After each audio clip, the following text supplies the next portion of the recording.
इस वीडियो में हम देखेंगे प्रश्न नंबर 10 जिसमें लिखा है निम्नलिखित दशमलव को p बटे q के रूप में परिवर्तित कीजिए। मैं बहुत इजी ट्रिक से आपको बताऊंगा, वीडियो को शुरू से आखिरी तक देखते रहिएगा। तो यहाँ पे पहला प्रश्न देखिए दिया है 0.70 और उसके ऊपर एक निशान है जिसको हम लोग बार का निशान भी बोलते हैं, ठीक ना। तो यहाँ पे ये भी आपको 7वीं क्लास में देखने मिला होगा, ये बार का निशान। इस निशान का मतलब है कि जिस भी संख्या के ऊपर रहेगा उन संख्याओं को कम से कम 3 बार आप नोट कर सकते हैं। जैसे 5 के ऊपर बार का निशान है तो इसको 3 बार नोट करेंगे तो ये इस प्रकार से हम लोग इसको दर्शा सकते हैं। यहाँ पे देखिए हमको बोला गया है कि दशमलव माने p बटे q के रूप में दर्शाइए। तो सबसे पहले जो प्रश्न दिया है उसको मान लेते हैं, माना कि ये p बटे q के बराबर है, ऐसा हम लोग मान के चल रहे, ठीक ना। ये हम लोग माने हैं तो मानने से इतना आपको मिल जाएगा। अब देखिए ये जो संख्या है जिसमें 70 के ऊपर बार का निशान है, इसको थोड़ा सा आप चेंज कीजिए और इस प्रकार ये हो जाएगा 0.70, 70 और 70। क्योंकि मैं बता चुका हूँ जिस भी निशान के ऊपर ये निशान रहेगा बार का निशान, उस संख्या को 3 बार नोट करेंगे तो ये हो गया 70, 70, 70। इसको मान लेंगे आप समीकरण 1। उसके बाद देखिए समीकरण 1 में हम लोग 100 का गुना करेंगे। तो समीकरण 1 में 100 का गुना क्यों करेंगे? क्योंकि समीकरण 1 में 100 का गुना इसलिए करेंगे, तो यहाँ पे नोट कर देते पहले, समीकरण 1 में 100 का गुना करने पर, 100 का गुना करने पर, तो 100 का गुना क्यों कर रहे दोस्तों? क्योंकि यहाँ पे देखिए 100 का गुना इसलिए कर रहे हैं क्योंकि हमारा जो प्रश्न है उसमें दशमलव के बाद देखिए 2 अंक लिखा हुआ है, इसलिए 2 अंक है, इसलिए 100 का 3 अंक होने से 1000 का, 4 अंक होने से 10,000 का, ऐसा हम लोग गुना करते हैं। क्योंकि हम लोग जानते हैं कि ये दशमलव मतलब क्या होता है, 1 होता है और जितनी संख्या उतने बार जीरो हम लोग चाहे तो लगा सकते हैं। इसलिए हम लोग यहाँ पे 2 अंक है, इसलिए हम लोग क्या कर रहे हैं, 100 का गुना कर रहे हैं। चलिए आगे बढ़ते हैं। तो यहाँ पे देखिए जैसे ही 100 का गुना मैं कर दूंगा तो इसमें पी क्यू के साथ भी 100 गुना होके ये हो जाएगा 100 पी क्यू, और दूसरी तरफ भी 100 का गुना कर दूंगा मैं किसके साथ, 0.70, 70 और 70 के साथ। जैसे मैं 100 का गुना कर दूंगा 2 जीरो बढ़ जाएगा इसमें, तो 2 जीरो बढ़ेगा तो दशमलव भी 2 अंक आगे चला जाएगा और फाइनली हमको यहाँ पे प्राप्त हो जाएगा देखिए 70.7070। तो इस प्रकार से हमको मिल गया कितना, यहाँ पे देखिए 100 पी क्यू बराबर इतना मिल गया। इसको मान लेंगे समीकरण 2। तो बहुत आसान है, पहले जो दिया है उसको पी क्यू मानना है, प्रश्न को बाहर के निशान को हटाना है और उसको समीकरण 1 मानना है। समीकरण 1 से हम लोग 100 का गुना किए क्योंकि यहाँ पे देखिए जो प्रश्न था उसमें दशमलव के बाद 2 अंक है, इसलिए 100 का गुना किए। जितना अंक उतना जीरो लगाना है, मतलब उतना जीरो 1 के साथ बाद लगाना है तो आपको पता चल जाएगा। जैसे दशमलव सीधा में 1 और जितना संख्या उतना जीरो लगाए तो 100 को दिख ही रहा है, इसलिए हम लोग 100 का गुना किए। तो 100 का गुना करने के बाद हमको प्राप्त हो गया ये वाला लाइन।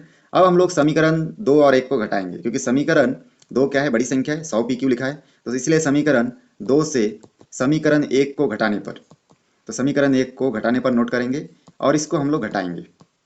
तो जैसे हम लोग इसको घटाएंगे तो यहाँ पे बाया पक्ष के साथ घटेगा। तो देखिए यहाँ पे हो जाएगा आपका 100 पी क्यू, ये जो है घटेगा, देखिए समीकरण 1 में जो खाली पी क्यू लिखा है उसके साथ घटेगा। और इसी प्रकार से राइट हैंड साइड में, मतलब इस तरफ आपका देखिए यहाँ पे समीकरण 2 में जो लिखा है 70.7070, इसके साथ माइनस हो जाएगा। और यहाँ पे समीकरण 1 में जो दिया है इसको भी नोट करेंगे हम लोग, सॉरी समीकरण 1 कहा दिया है, ये देखिए ये दिया है ऊपर दिख रहा है, तो इसको देख देख के नोट करेंगे क्या हो जाएगा 0. तो यहाँ पे नोट करेंगे 0.707070। अब इसको घटाने से कितना आएगा उसको हम लोग यहाँ पे घटा के देखेंगे। तो चलिए मैं यहाँ पे रफ में आपको घटा के बता रहा हूँ। जैसे कि यहाँ पे लिखा है 70.7070 और 00, उसके बाद हम लोग इसको घट लेंगे नीचे, तो यहाँ पे हम लोग लिख सकते हैं दशमलव के सीधा में दशमलव और यहाँ पे हो जाएगा 70, 70 और 70, और यहाँ पे सामने कुछ नहीं, मतलब जीरो है, यहाँ पे भी जीरो लगा हुआ है। तो इस प्रकार से हम लोग इसको घटाएंगे तो यहाँ से देखिए क्या मिलेगा। घटाने से यहाँ से एक हासिल लेंगे तो हो जाएगा 10, 10 में सॉरी 00 क्या हो जाएगा आपका, सबसे पहले तो जीरो ही लिखना पड़ेगा, तो यहाँ पे जीरो हो जाएगा। उसके बाद यहाँ पे 7 1 में नहीं घटेगा, हासिल लेंगे 10 हो जाएगा, तो यहाँ पे 7 यहाँ पे 10 में तो क्या हो जाएगा 3 हो जाएगा। एक जो है 10 में नहीं घटेगा, हासिल लेंगे 10 हो जाएगा ऊपर, तो यहाँ पे 1 10 में घटाएंगे 9 बचेगा। उसके बाद देखिए 7 और 1 8, ऊपर यहाँ नहीं जाएगा 7 में, तो यहाँ से हासिल लेंगे 17 हो जाएगा, 8 17 मतलब यहाँ पे 9 बचेगा। उसके बाद एक देखिए जीरो में नहीं जाएगा, हासिल लेंगे तो 10 हो जाएगा, 10 में 1 घटाएंगे तो 9 बचेगा। मैं नीचे से हासिल ले रहा हूँ, आप लोग ऊपर से ले रहे हो, मतलब एक ही है। उसके बाद देखिए 7 और 1 8 होगा, 7 में नहीं घटेगा, ऐसा हासिल लेंगे तो 17 हो जाएगा, तो यहाँ पे 9 बचेगा, दशमलव का दशमलव। एक जीरो में नहीं घटेगा, ऐसा हासिल लेंगे तो यहाँ पे देखिए 10 हो जाएगा, यहाँ पे मतलब 9 बचेगा। एक 7 में घटेगा 6 बचेगा। तो कुल मिला के घटाने से तो इतना ही बच रहा है।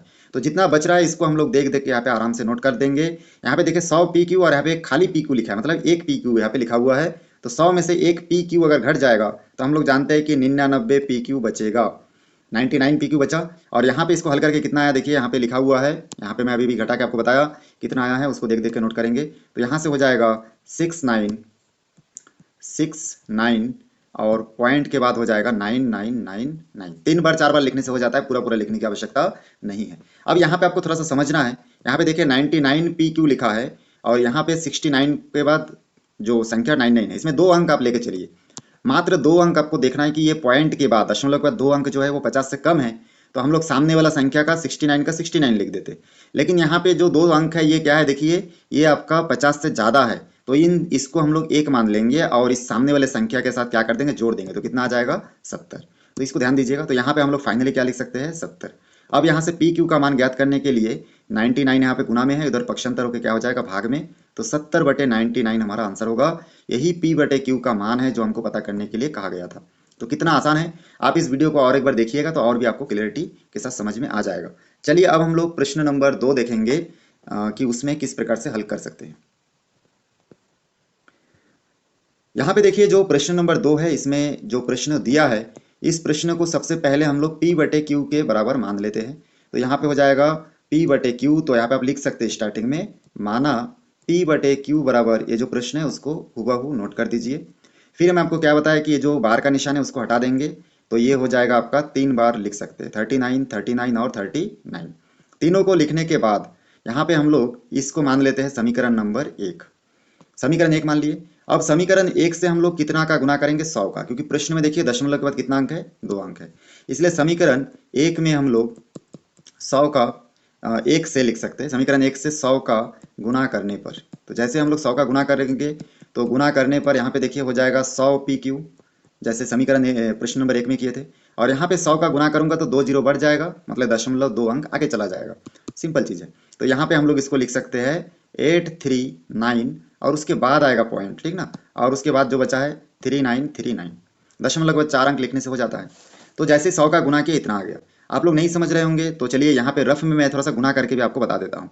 8.3939 और 39 के साथ जैसे हम लोग 100 का गुना करेंगे तो ये दशमलव का भी भूल जाइए, तो ये देखिए क्या हो जाएगा, इसमें आ जाएगा 83939 और 39 और आ जाएगा 2 जीरो। अब दशमलव यहाँ पे कितनी संख्या के बाद है, 6 संख्या, तो 1 1 2 3 4 5 6 संख्या के बाद हम लोग दशमलव लगा देंगे तो 839 और पॉइंट के बाद इतना रहेगा। और यहाँ पे देखिए हम लोग 0 0 भी लिख सकते थे इसके साइड में, लेकिन नहीं लिखे। मैं वही चीज को आपको बताया कि 4 अंक लिखने से हो जाता है, इसलिए लिखने की आवश्यकता नहीं है। चलिए आगे बढ़ते हैं। तो यहाँ से हो जाएगा, इसको हम लोग मान लेते हैं समीकरण नंबर 2। समीकरण 2 और 1 को घटाएंगे, तो समीकरण 2 में समीकरण 1 को घटाने पर, तो जैसे हम लोग समीकरण 2 में समीकरण 1 को घटाएंगे तो यहाँ पे हमको देखिए कितना प्राप्त होगा। बाया पक्ष जो है इसमें 100PQ है, इसके साथ हम लोग घटाएंगे PQ को, और दाया पक्ष में यहाँ पे लिखा है 839.39, तो यहाँ पे 39 लिखा है, इसके हम लोग घटाएंगे 8.3939 और 39 के साथ। तो जैसे ही घटाएंगे यहाँ पे हम लोगों को देखिए, यहाँ से तो मिल जाएगा हमको 99PQ, और इस तरफ क्या मिलेगा, तो इस तरफ क्या मिलेगा, चलिए यहाँ पे मैं आपको घटा के बताऊंगा इस चीज को। तो यहाँ पे हो जाएगा 839.3939, इसके साथ हम लोग किसको घटा रहे हैं, 0.3939 और 39 को, और सामने क्या लिखा है, 8 लिखा है। अब घटाना देखिएगा, सामने ऊपर कुछ नहीं तो हम लोग चाहे तो 0 0 लगा सकते हैं। तो यहाँ से जैसे घटाएंगे यहाँ पे देखिए, यहाँ से नहीं घट रहा है तो 1 हासिल लेंगे तो यहाँ पे 1 बचेगा। उसके बाद 3 और 1 4, ऊपर नहीं घटेगा, 0 से 1 हासिल लेंगे 10 हो जाएगा, 4 10 में घटेगा 6 बचेगा। 9 और 1 10, ऊपर नहीं घटेगा, हासिल लेंगे तो यहाँ पे 10 हो जाएगा, 19 हो जाएगा। तो यहाँ पे आपका देखिए 9 बचेगा। यहाँ पे 3 और 1 4, 3 में नहीं घटेगा, हासिल लेंगे 13 हो जाएगा, 4 13 में घटेगा तो 9 बचेगा।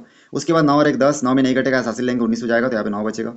उसके बाद देखिए 3 और 1 4, जो 13 में नहीं घटेगा तो यहाँ से हासिल लेंगे तो यहाँ पे 13 हो जाएगा, यहाँ पे क्या 9 बचेगा, पॉइंट का पॉइंट ही होगा सीधा में। उसके बाद 8 और 1 9 हो जाएगा, 9 में घटेगा तो 0 बचेगा, और 3 का 3 बचेगा, और यहाँ पे 8 बचेगा।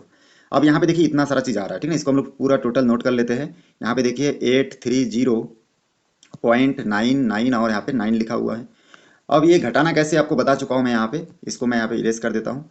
अब देखिए यहाँ पे जो बचा हुआ है इसमें थोड़ा सा समझने की जरूरत है। मैं आपको बता चुका हूँ कि अगर दशमलव के बाद दो संख्या अगर 50 से कम है तो सामने 830 है तो 830 हम लोग नीचे लिख देंगे। लेकिन अगर दशमलव के बाद जो दो संख्या है वो 50 से ज्यादा है तो हम लोग उसको 1 मान लेंगे और सामने वाले के साथ जोड़ देंगे। तो यहाँ पे ये 50 से ज्यादा है इसलिए इसको 1 मानेंगे और इसके साथ जोड़ देंगे तो हमको आ जाएगा 831। बस इतना ही आपको याद रखना है। तो 831 हो गया और यहाँ पे बचेगा 99/PQ।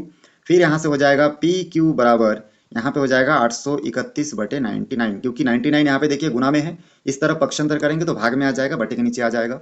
तो 831 किस प्रकार से आप देखिए, आया है वो आपको समझना है। इसको हम लोग और थोड़ा सा छोटे रूप में लिख सकते हैं सरल करके। जैसे कि हम आप सभी को मालूम होगा कि 99 को हम लोग जानते हैं 33 3 के 99 लिख सकते हैं, 99 लिख सकते हैं ना। तो यहाँ से फिर हम लोग इस 3 से अगर 831 को भाग देंगे तो यहाँ से हमारे पास बचेगा 277। उसके बाद हम लोग जानते हैं कि इसको और तोड़ के नहीं लिख सकते, 277 जैसा का वैसे ही रहेगा और 33 का नीचे 33 का 33 होगा। तो ऐसे छोटे रूप में भी लिख सकते हैं, ये भी सही है। और यहाँ तक बना के छोड़ेंगे यहाँ तक तो भी ये करेक्ट होगा। तो आप कहाँ तक बनाएंगे वो आपके ऊपर डिपेंड है। चलिए इसके बाद थर्ड क्वेश्चन देखेंगे। देखिए थर्ड क्वेश्चन जो है ये भी बहुत आसान है, लेकिन ये थोड़ा सा बाकी क्वेश्चन से अलग है। तो ये अलग कैसे है उसी के बारे में मैं आपको अभी जानकारी दूंगा। सबसे पहले देखिए इसमें अभी जो इससे पहले जो दो क्वेश्चन हम लोग देख चुके हैं, इन क्वेश्चन में दशमलव के बाद जो संख्या था इसमें पूरे के ऊपर आपका बार का निशान है। प्रश्न नंबर 2 को भी देखेंगे या फिर प्रश्न नंबर अगर पहला में भी जाएंगे तो भी देखेंगे कि दशमलव के बाद जो संख्या दोनों के ऊपर बार का निशान है। लेकिन ये जो थर्ड क्वेश्चन है, इस थर्ड क्वेश्चन में हम देख पाते हैं कि इसमें दोनों संख्या के ऊपर बार का निशान नहीं है यहाँ पे, इसलिए हमको इसको थोड़ा सा अलग ढंग से हल करना पड़ेगा। तो कैसे हल करना पड़ेगा उसी को आप देखते रहिए। देखिए यहाँ पे आपको करना क्या है, सबसे पहले जो प्रश्न है उस प्रश्न को आप P बटे Q के बराबर मान लीजिए, जो हम लोग सभी प्रश्न को मानते हैं। तो मान लेने के बाद यहाँ पे आ जाएगा पी क्यू बराबर 3.12 और 7 और खाली 7 के ऊपर बार का निशान। उसके बाद इसको आप मान के चलिए कि हम लोग अगर इसको थोड़ा सा विस्तार करके लिखेंगे तो ये हो जाएगा पी क्यू बराबर 3.12। 7 को कितने बार नोट कर सकते हैं? 3 बार, क्योंकि जिस निशान के ऊपर बार का निशान रहेगा वो 3 बार नोट करेंगे। तो ये हो जाएगा समीकरण नंबर 1। अब समीकरण 1 के साथ हम लोग सबसे पहले इस बार के निशान को छोड़ के देखेंगे। अगर बार के निशान को यहाँ से मैं गायब कर दूं तो क्या दिख रहा है? दशमलव के बाद 2 संख्या, मतलब 100 दिखेगा आपको, ठीक ना। दशमलव का 2 संख्या मतलब 100 से गुना करना है। तो इस प्रकार से हम लोग जान गए कि समीकरण 1 से, ठीक ना, समीकरण 1 से हम लोग किसका गुना करेंगे? 100 का। तो समीकरण 1 से 100 का गुना करने पर, 100 का गुना करने पर नोट करेंगे तो यहाँ पे जैसे ही 100 का हम लोग गुना कर देंगे तो यहाँ से हमको प्राप्त हो जाएगा 100 पी क्यू। और दूसरे तरफ हमको मिलेगा, देखिए यहाँ पे मिलेगा 100 पी क्यू और दूसरे तरफ हमको क्या मिलेगा? इसके साथ 100 का गुना करेंगे तो हमको मिल जाएगा 312.77। अब गुना करके देख सकते हो, आपको इतना प्राप्त होगा। इसके बाद हम लोग इसको मान लेते हैं समीकरण नंबर 2। और फिर पुनः समीकरण 1 में क्योंकि 2 टाइप का संख्या है, एक है बार वाला संख्या और एक है खाली संख्या, जो आपको दिख रहा है यहाँ पे। समीकरण 1 मतलब जो प्रश्न था, प्रश्न में देखिए एक था बिना बार वाला संख्या और एक था आपका बार वाला संख्या। तो इस बार वाला संख्या में अगर हम लोग इसको विस्तार से लिखेंगे तो कितना हो जाएगा? 3 अंक हो जाएगा। तो इसका मतलब 3 अंक, 7 मतलब 7 के ऊपर बार का मतलब 7 को हम लोग 3 बार नोट कर सकते हैं। 3 बार मतलब 3 जीरो। तो 3 जीरो का मतलब क्या है? 1000। तो इसलिए हम लोग समीकरण 1 से फिर 1000 का गुना करेंगे। तो पुनः समीकरण 1 से 1000 का गुना करने पर तो लिखेंगे समीकरण 1 से 1000 का गुना करने पर, 1000 का गुना करने पर। तो जैसे हम लोग इसमें गुना कर देंगे तो यहाँ पे हो जाएगा, देखिए कितना, यहाँ पे 1000 का गुना करेंगे समीकरण 1 के साथ। तो समीकरण 1 दिख रहा है आप लोगों को, यहाँ पे तो दिख ही रहा होगा। तो इस समीकरण 1 के साथ हम लोग 1000 का गुना करेंगे। तो जैसे गुना कर दूंगा तो हो जाएगा 1000 पी क्यू और दूसरे तरफ आपको यहाँ पे इसके साथ 1000 का गुना कर दूंगा तो यहाँ पे 3 जीरो बढ़ जाएगा, मतलब ये संख्या 3 अंक पीछे चला जाएगा। तो कुल मिला के हम लोग जब गुना करेंगे तो आ जाएगा 3127.77। ये हमको मिलेगा, इसको मान लेंगे समीकरण 3। ये प्रश्न बाकी प्रश्न से थोड़ा सा अलग है क्योंकि इसमें 2 टाइप का संख्या है, एक है खाली संख्या और एक है बार वाला संख्या। खाली संख्या के कारण 100 का गुना करना पड़ा और बार वाले संख्या को हम लोग ऐसा 3 बार लिख सकते हैं, तो इसके लिए 3 जीरो मतलब 1000 का गुना करना पड़ा। बस इतना आपको समझना इस प्रश्न में, बाकी सब प्रश्न एक जैसा है। उसके बाद यहाँ पे समीकरण 1 और 2 को हल नहीं करके अभी हम लोग 3 और 4, समीकरण 2 और 3 को हल करेंगे। तो यहाँ पे लिखेंगे समीकरण 3 में, ठीक है, यहाँ पे नोट करना पड़ेगा समीकरण 3 में समीकरण 2 को घटाने पर, समीकरण 2 को घटाने पर। तो जैसे हम लोग इसको घटा देंगे तो घटाने से यहाँ पे आपको मिल जाएगा 1000 पी क्यू बटे P Q minus 100 P Q बराबर यहाँ पे 3127.77 माइनस 312.77। तो ठीक है, यहाँ पे समीकरण 2 और समीकरण 3 इन दोनों को हम लोग आपस में घटाए हैं। तो समीकरण 3 बड़ी संख्या इसलिए इसको पहले लिखे और छोटी संख्या को बाद में लिखे घटाने के बाद, क्योंकि आप लोग जानते हो घटाते समय छोटी संख्या और बड़ी संख्या आगे पीछे हम लोग करके लिख सकते हैं। तो यहाँ पे इसलिए हम लोग जानबूझ के 3 के साथ 2 को घटाए। जैसे हम लोग 1000 पी क्यू में से 100 पी क्यू घटा देंगे तो यहाँ पे बचेगा 900 पी क्यू बच जाएगा यहाँ पे। और यहाँ पे देखिए इसको जब हम लोग घटाएंगे तो यहाँ से कितना बचेगा, इसको घटा के देखते हैं। 3127.77 और पॉइंट के बाद 77 है और पॉइंट के आगे 312 लिखा हुआ है। इसको घटाएंगे तो यहाँ पे 0 0 आएगा, पॉइंट 7 में 2 घटेगा 5 बचेगा, 2 में 1 घटेगा 1 बचेगा, 3 1 में घट नहीं पाएगा, हासिल लेंगे 11 हो जाएगा। तो यहाँ पे देखिए 3 11 में हम लोग वो करेंगे तो यहाँ पे 8 बचेगा, और यहाँ पे 1 2 में घटेगा मतलब यहाँ पे 2 बचेगा, 3 में घटेगा 1 तो 2 बचेगा, मतलब 2815 बचा। दशमलव के बाद जीरो का कोई मतलब नहीं है, इसलिए हम लोग इसको नोट नहीं करेंगे, ठीक ना। तो इसको मिटा देता हूँ, 2815 हमारा आंसर आया इसमें। तो 2815 को हम लोग फिर क्या करेंगे, इसमें नोट कर देंगे 2815। उसके बाद यहाँ पे पी क्यू बराबर हो जाएगा 900, इधर गुना में उधर भाग हो जाएगा, 2815 के बटे के नीचे लिखेंगे 900। यहाँ पे देखिए इसको छोटे रूप में लिखा जा सकता है, क्योंकि किसी भी संख्या की इकाई में 5 या 0 है तो 5 से डिवाइड होता है। तो हम लोग 900 को पहले 5 से डिवाइड करेंगे तो हम लोग जानते हैं कि 180 पंजे क्या होता है, 900 होता है। और 2815 बड़ी संख्या मालूम नहीं हमको कितना होगा, तो हम लोग इस 5 से जैसे इसको कैंसिल कर देंगे तो यहाँ पे बचेगा 563, क्योंकि 563 पंजे 2815 होता है। तो इस प्रकार से भाग दे के देख सकते हो अलग से। तो यहाँ पे इतना ही आएगा। उसके बाद हम लोग क्या करेंगे, नीचे लिख देंगे ऊपर बटे के ऊपर 563 और बटे के नीचे 180। यही आपका क्या होगा, पी बटे क्यू का वैल्यू होगा। तो बहुत आसानी से ये थर्ड क्वेश्चन भी देखिए सॉल्व हो चुका है। अब चौथा नंबर क्वेश्चन बचा है, इसको हम लोग हल करके देखते हैं कैसा हल होगा। चौथा नंबर प्रश्न और बाकी पहला और दूसरा नंबर प्रश्न, ये तीनों प्रश्न एक ही टाइप का है, क्योंकि इसमें दशमलव के बाद पूरे पूरे संख्या में बार का निशान है, तो इसमें दिक्कत नहीं होगा। तो हम लोग सबसे पहले यहाँ पे मान के चलेंगे, माना कि P बटे क्यू बराबर यहाँ पे आपका क्या है 5.125, और इसको समीकरण नहीं मानेंगे, इसको थोड़ा विस्तार से लिखेंगे। फिर P बटे क्यू बराबर 5.125 को कितने बार नोट करना है, 3 बार। तो 1 बार 2 बार और ये हो गया 3 बार, क्योंकि ये निशान बार का निशान जिसके ऊपर रहेगा उसको 3 बार नोट करना है। तो नोट कर दिए, ये हो गया समीकरण नंबर 1। अब समीकरण 1 से कितना का गुना करेंगे, तो हम लोग जानते हैं कि दशमलव के बाद तीनों के ऊपर बार का निशान है और 3 संख्या है, इसलिए 3 से गुना करेंगे। तो समीकरण 3 जीरो वाला चीज से गुना करेंगे, मतलब 1000 से गुना करेंगे। तो समीकरण 1 से 1000 का गुना करने पर, 1000 का गुना करने पर, तो जैसे हम लोग 1000 का गुना करेंगे इसके साथ, तो यहाँ पे देखिए मिल जाएगा 1000 पी क्यू, और बराबर की इस तरफ इन सबके साथ 1000 का गुना करेंगे तो 3 जीरो बढ़ जाएगा, मतलब 3 अंक पीछे चला जाएगा संख्या, ठीक है। दशमलव जो है 3 अंक पीछे चला जाएगा, तो ये दशमलव 3 अंक 1 2 3 मतलब यहाँ पे आ जाएगा। तो यहाँ से हमको मिल जाएगा 5125, और पॉइंट के बाद जो दिख रहा है उसको 4 अंक लिख देंगे हम लोग। तो चलिए यहाँ पे हो जाएगा 5125 पॉइंट, यहाँ पे 125 और 125, ठीक है। इतना आपका बचेगा, ये हो जाएगा समीकरण नंबर 2। उसके बाद हम लोग जैसे ही समीकरण 1 और 2 को घटाएंगे, तो समीकरण 2 में 1 से, समीकरण 2 में नहीं लिख के समीकरण 2 को लिखना ज़्यादा ठीक रहेगा। तो यहाँ पे लिखेंगे समीकरण 2 को 1 से घटाने पर, तो जैसे हम लोग इसको घटाएंगे तो यहाँ से हमको देखिए मिल जाएगा, समीकरण 1 और 2 दिख रहा है आप लोगों को। तो यहाँ पे देखिए 1000 से हम लोग पी क्यू को घटा देंगे, खाली पी क्यू को, और इसी प्रकार से इस तरफ देखिए इसको हम लोग इसके साथ घटा देंगे, तो यहाँ से हमको मिलेगा कितना 5125.125 125 माइनस यहाँ पे जो बचा हुआ है उसको लिखेंगे, यहाँ पे जगह कम है, मैं चले नीचे लिख देता हूँ माइनस 5.125 उसके बाद इसको घटाएंगे तो यहाँ से कितना मिलेगा, अभी तक मैं बहुत सारा घटा के बता चुका हूँ, दशमलव के सीधा दशमलव रखना, और जैसे आप लोग घटाओगे तो यहाँ से आपको मिल जाएगा 5119.99, और आगे भी कुछ कुछ मिलते जाएगा, आपको उतना ध्यान नहीं देना है, खाली 2 अंकों से मतलब है आपको। और इस प्रकार से यहाँ से 1000 में से 1 घटा तो 999 बचेगा, 999 पी क्यू बचेगा, सीधा हिसाब है।